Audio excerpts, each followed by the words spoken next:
বাড়িতে বাচ্চা হলে বা সিগন্যালে গাড়ি দাঁড়ালে টোকা মারতে দেখা যায় এদের। বিরক্ত হই আমরা। তবে কি সমাজের এক শ্রেণীর মানুষের যৌন পরিচিতি এখানেই সীমাবদ্ধ? ইনিও এদেরই একজন, পত্রিকর, পেশায় সরকারি স্কুলের শিক্ষিকা। এনার জীবনের লড়াইয়ের কথা শুনলে আপনারও চোখে আসবে জল। সমাজে কোনো মহিলা রাস্তা দিয়ে গেলে দিদি একটু সরুন, ছেলে গেলে দাদা একটু সরুন, আমরা গেলে কি গো একটু সরো। মানে আমাদের বোধহয় কোথাও সেলফ রেসপেক্টটা নেই। আরেকটা সমস্যা হয় কি, প্রধানত মানে লোক আমাদেরকে ধরেই নিয়েছে আমরা মানেই বোধহয় সিগনালে দাঁড়ানো।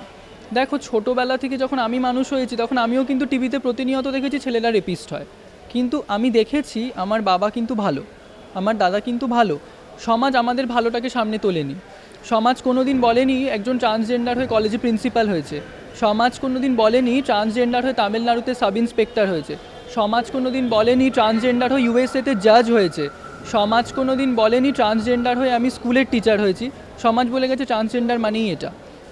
তো এই কনসেপ্টটা সরানো খুব মুশকিল। 2014 নালসা আসে, যেখানে সুপ্রিম কোর্ট কমপ্লিট একটা ডিক্লারেশন দেয় that the third genders or transgender should be treated as reserve community and proper reservation should be given. If it is needed, reservation should be extended. Extend করার কথা আমি ছেড়ে দিলাম, reservation দেওয়ার কথাও আমি ছেড়ে দিলাম। WBCS পরীক্ষায় বসতে গিয়ে আমাকে হাইকোর্টের দ্বারস্থ হতে হয়। হাইকোর্ট থেকে ওটা ট্রাইব্যুনাল কোর্টে যায়, সেখান থেকে আমি জাজমেন্ট পাই। তো প্রথম পশ্চিমবঙ্গে রূপান্তরকামী হয়ে WBCS পরীক্ষায় বসি। তারপর স্টেট ব্যাংকের প্রবেশনারি অফিসার ছিল, সেখানেও বসতে গেছি, আমাকে বসতে দেওয়া হচ্ছিল না। আমি আবার ট্রাইব্যুনাল কোর্টে কেস করি, ট্রাইব্যুনাল কোর্ট থেকে জাজমেন্ট পজিটিভ পাই। ফাইনালি SBI PO-তে বসি। IAS পরীক্ষাতেও বসতে যাই, ওখানে আমি বুঝলাম না কি হলো, আমার কেসটাকে ডিসমিস করে দেওয়া হলো। এবছর আমাকে IAS-এ বসতে দেওয়া হয় না। রেলওয়ের প্রিলিমস দিয়েছি, কোয়ালিফাই করেছি, মেন দিয়েছি। মেনে ওরা SC ST আমার থেকে কম নম্বর পেয়ে এক্স সার্ভিসম্যান তাদের কোয়ালিফাই করালো, কিন্তু আমার জন্য কোনো আলাদা প্যানেল নেই। মানে মাই কোয়েশ্চেন ইজ, আমরা কোথায় এক্সিস্ট করি? Where do we exist? মানে একটা ভোটার কার্ডে থার্ড জেন্ডার এক্সিস্টেন্স আমি দিয়ে দিলাম, আমি সেই অনুযায়ী ভোটার কার্ডে থার্ড জেন্ডার করালাম, তারপরে কোথায় থার্ড জেন্ডার আছে? রেলওয়ের মান্থলি টিকিটে থার্ড জেন্ডার আছে? নেই। রেলওয়েতে কোনো কম্পার্টমেন্ট আছে অ্যাজ থার্ড জেন্ডার? নেই। তাহলে আমরা কোথায় উঠবো, কোথায় যাব? আজ আমি হাইকোর্টেও এসেছি, হাইকোর্টের প্রচুর লোকেরাও আছে যারা হাসবে, but I don't care about that. মানে আমি জানি হাসি ঠাট্টা লোকের অঙ্গ, আমি কাউকে নিয়ে ঘর করতে যাচ্ছি না, সুতরাং কে হাসলো কে কাঁদলো তাতে আমার যায় আসে না। বাট আমার ডিমান্ড হচ্ছে যেটা আমার রাইট সেটা আমাকে দিতে হবে।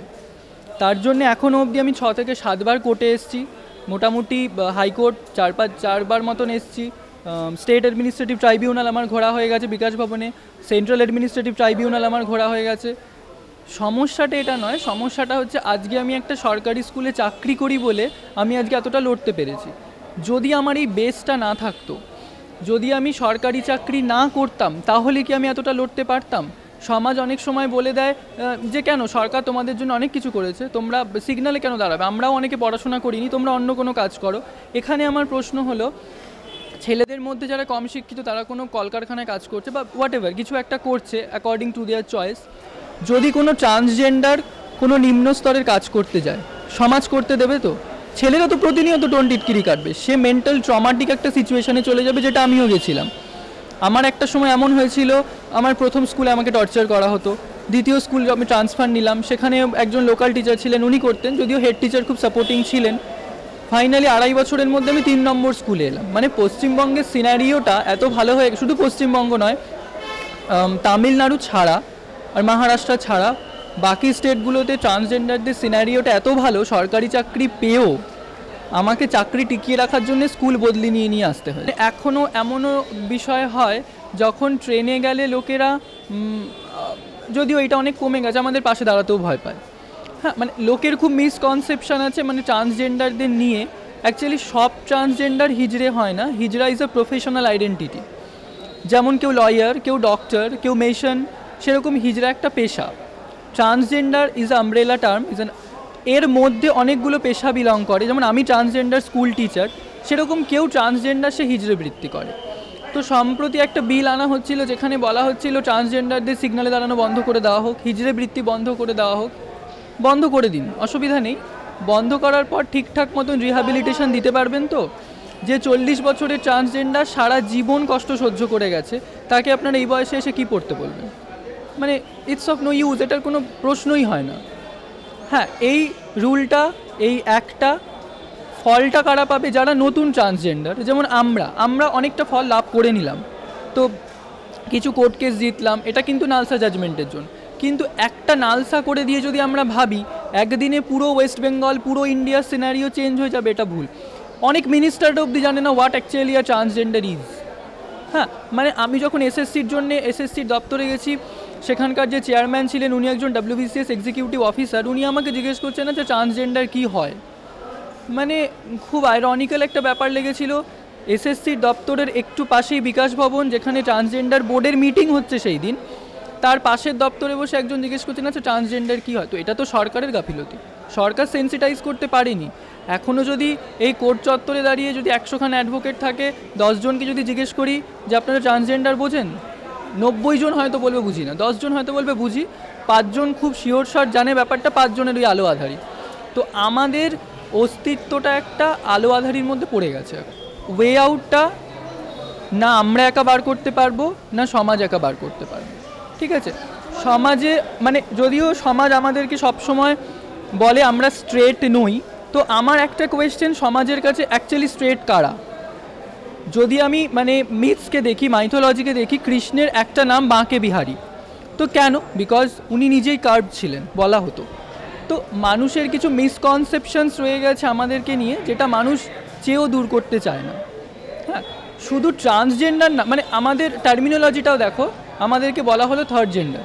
মানে সমাজ কিন্তু ওই পেট্রিয়ার্কিকে আবার এস্টাবলিশ করলো। তাহলে মানে ফার্স্ট জেন্ডারকে মেল, সেকেন্ড জেন্ডারকে ফিমেল, থার্ড জেন্ডার হলাম আমরা। ঠিক আছে, আমি এই পেট্রিয়ার্কিকে অ্যাকসেপ্ট করলাম। অ্যাকসেপ্ট করেও যদি এবার তারা আমাকে বলে কেন আমরা ভিক্ষা করি, তো আমার প্রশ্ন, সমাজের তো ফার্স্ট জেন্ডার মেল, যারা যুগ যুগান্তর ধরে সব সুবিধা পেয়ে এসছে, হ্যাঁ, তাদের ভিখারি নেই সমাজে? আছে। সেকেন্ড জেন্ডার ফিমেল, তুমি রাস্তাঘাটে মহিলা ভিখারি দেখতে পাও না? আছে। থার্ড জেন্ডার হলাম আমরা, আমাদের তো বেশি থাকবে। কিছু দেয়নি তো এত বছর সোসাইটি আমাদেরকে। কী দিয়েছে? 2014 নালসা এসছে, 2015, 2016, 2017। এখনও আমি কোর্টে দৌড়চ্ছি, আমাকে পরীক্ষায় বসতে দিন, আমাকে IAS-এ বসতে দিন, সেখান থেকে আমাকে WBCS-এ বসতে দিন, পরীক্ষাতেই আমাকে বসতে দেওয়া হচ্ছে না, কোর্ট কেস ছাড়া, কোর্টের ইন্টারভেনশন ছাড়া। তাহলে প্রশ্ন হচ্ছে আমরা কোথায় যাব? ফেসবুকে যদি বলি, ফেসবুকে নিরন্তর মানে আমরা যাদেরকে চিনি না জানি না, তারা আমাদের পোস্টের নিচে এসে খুব সহজেই গালিগালাজ করে যেতে পারে। মানে এটা খুব টেকেন ফর গ্রান্টেড। একটা মেয়েকে রাস্তায় হ্যারাস করতে গেলে 10 বার ভাবতে হবে, কারণ সে একটা মেয়ে, সমাজে 10 জন ছুটে আসবে। আর আমাকে হ্যারাস করতে গেলে তাদের ভাবতে হয় না। হ্যাঁ, মানে আমি স্টেশন দিয়ে আসলেও লোকেরা টোন টিটকিরি দেবে, এটা খুব একটা পজিটিভ, মানে আমাদের কাছে এটা খুব হ্যাবিচুয়েটেড হয়ে গেছে। এখন যেটা হয়ে গেছে, কোনো দিন কেউ হ্যারাস না করলে মনে হয় আজকে বোধহয় সারাদিনে কিছু হলো না। মানে ওই নেগেটিভিটিটা মানে আমাদের ভিতর ইমবাইবড হয়ে গেছে এখন, এটাকে একদিনে বার করে দেওয়া খুব শক্ত। এবার যদি কেউ ট্রান্সজেন্ডারকে কোনো সেক্টরে কাজ দিয়ে দেন, যেমন কোচিতে মেট্রোতে কাজ দিয়ে দেওয়া হয়েছে 25 জন না 23 জন ট্রান্সজেন্ডারকে, এবার সমাজ ভেবে নিল দুদিনে এদের ডমিনেটিং ব্যাপারটা দূরে চলে যাবে। এটাও ভাবাটা ভুল। 10 বছর, 20 বছর, 50 বছর ধরে একটা মানুষকে তুমি চেপে রেখেছো, অধিকার দাওনি। আজকে একদিনে তুমি তাকে মূল স্রোতে এনে ফেলে দিয়ে বলে নাও তুমি মিশে যাও, তুমি তোমার আদব কায়দা ছেড়ে দাও, এটা কোনো দিন হয় না। সবাইকে সময় দিতে হবে, আমাদেরও সময় দিন। আমি পড়াশোনা শিখেছি, আমার বাড়ির লোক খুব কী বলবো, খুব ওপেন মাইন্ডেড, খুব educated, not just only literate. তো তারা আমাকে খুব সহজে মেনে নিয়েছে, হয়তো আমার মধ্যে ডমিনেটিং ব্যাপারটা আসেনি। হ্যাঁ, কিন্তু যাদের বাড়ির লোক বার করে দিচ্ছে, এমনও জায়গা আছে যেখানে ট্রান্সজেন্ডার রূপে আত্মপ্রকাশ যখন ছেলেটি করছে, তখন তার মাকে দিয়ে রেপ করানো হয়, তাকে মায়ের সাথে শুতে বলা হয়, and they term it as correctional rape. হ্যাঁ, যখন কোনো মেয়ে বলে আমি transgender, I want to be a male, তখন তাকে তার বাবা বা দাদার সাথে জোর করে শুতে বলে বলা হয় এটা কারেকশনাল রেপ। এটা অনেক দিন আগে হাইলাইটেড হয়েছিল। তো যেই সমাজে এখন এই প্রথা আছে, সেই সমাজে রাতারাতি ট্রান্সজেন্ডারদের সব অস্তিত্ব ফিরে আসবে, এটা ভাবাটা একদম ভুল, সম্ভবই নয় এটা। আপনারা 100 বছর, 200 বছর, 150 বছর ধরে অধিকার দেননি, 3 বছর হলো আমরা অধিকার পেয়েছি। আর আপনারা যদি ভাবেন এখন আমরা সব পেয়ে গিয়ে সব ভুলে যাব, সেটা তো হয় না। আর যারা আমাদেরকে আনন্যাচারাল বলে, আমার একটা প্রশ্ন, কোনটা ন্যাচারাল সেই প্যারামিটারটা কে ঠিক করেছে? কোনটা ন্যাচারাল সেটা তো আমরা ঠিক করেছি নিজেরা। পশ্চিমবঙ্গে মুসলিমরাও একসময় মাইনর ছিল, তাদেরকে নিয়ে তো এতটা অত্যাচার হয়নি, মানে এতটা আমাদের মতন যতটা হয়েছে হয়নি। কোথাও একটা সমাজের কিসে বাঁধে, মানে ওই বসানো পেট্রিয়ার্কি।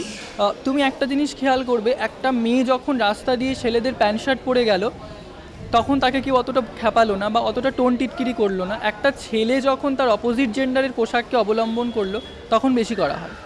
তার কারণ হচ্ছে সমাজ এখনও ধরে নিয়েছে মেয়েদের জায়গা নিচে, ছেলেদের জায়গা উপরে।